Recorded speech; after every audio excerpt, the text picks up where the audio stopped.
The call came in at 11:48 p.m. on a Tuesday. For the sleepy town of Northwood, it was late. For the emergency dispatch center, it was just another quiet hour on a quiet night. The woman on the line sounded calm. The dispatcher, a veteran of 15 years, noted her tone immediately.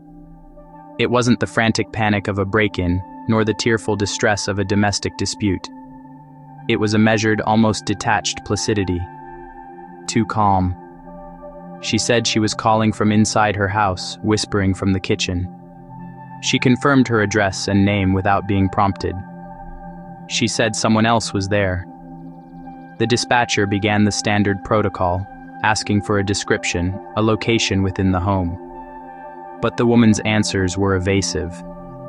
And then she added something that made the dispatcher pause, pen hovering over the incident report.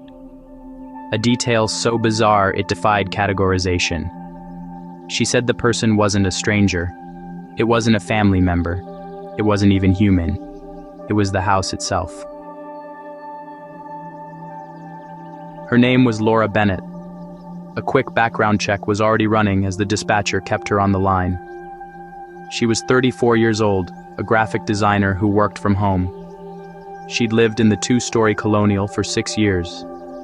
A single mother to a 7-year-old son, no criminal record, not even a speeding ticket, no history of mental illness, no prescriptions for psychiatric medication, and no prior emergency calls from her address. Not a single one. She was, by all official metrics, an ordinary, stable citizen, which is why dispatch took her seriously, very seriously. Laura lived in a quiet town where nothing ever happened. Northwood was a place of bake sales and pristine lawns, a pocket of the Midwest that time seemed to have forgotten. The kind of place where people didn't lock their doors, trusting in the familiar faces of their neighbors. The kind of place where police shifts were usually boring, filled with paperwork and the occasional lost dog. But that night wouldn't be. That night, something ancient and unknown was stirring in the heart of suburbia. Laura told the dispatcher she could hear movement, a dry, scraping sound, not footsteps. There was no weight to it, no rhythm of a human gait, not breathing. It was a mechanical, inorganic shifting, movement inside the walls. She described it as a slow, methodical exploration. She said it sounded like someone learning the layout, mapping the arteries of her home.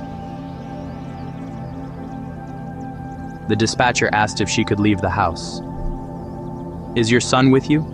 Can you get out?" Laura paused. For a full 5 seconds, the only sound on the line was a faint, rhythmic scraping. Then she said something unsettling.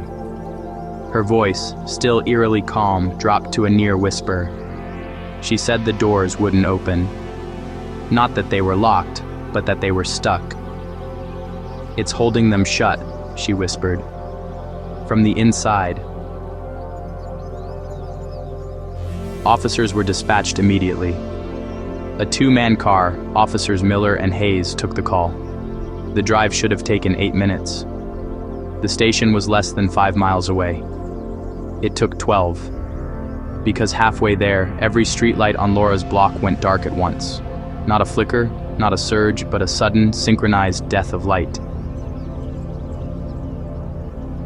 When officers arrived, the house looked normal, bathed in the isolated glow of its own porch light. Lights on. A warm, inviting yellow spilled from the downstairs windows. No damage. The lawn was manicured, the windows intact. No signs of forced entry. The door frame was pristine, the lock unscratched. The front door was unlocked. It swung open with a gentle push. Inside, the air was warm, oppressively so. Too warm. Officer Miller noted in his report it felt like walking into a sauna, like the heat had been running on high for hours, despite it being a mild autumn night. Laura's phone was found on the kitchen counter, placed neatly beside a bowl of fruit. The call was still connected. The timer read 14 minutes and 22 seconds. but Laura was gone. There was no sign of struggle. The house was unnervingly tidy. No blood, no overturned objects, no broken furniture. The dining room chairs were pushed in perfectly. Her purse was still there, sitting on the arm of the sofa. Wallet, keys, everything inside. Her shoes were by the door, placed side by side as if ready for the morning. Her child was asleep upstairs, tucked into his bed. Unharmed. He hadn't heard a thing. Police searched the house room by room. They checked closets, under beds, the attic, the basement. Nothing. It was as if she had simply evaporated. Until one officer, Hayes, noticed something strange while clearing the upstairs hallway.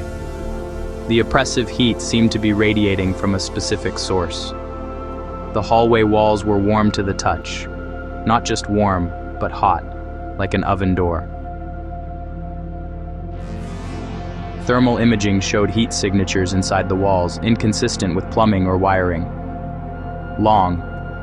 They stretched the entire length of the hallway. Thin. Barely wider than a human hand. Moving. They pulsed and shifted slowly, like something breathing.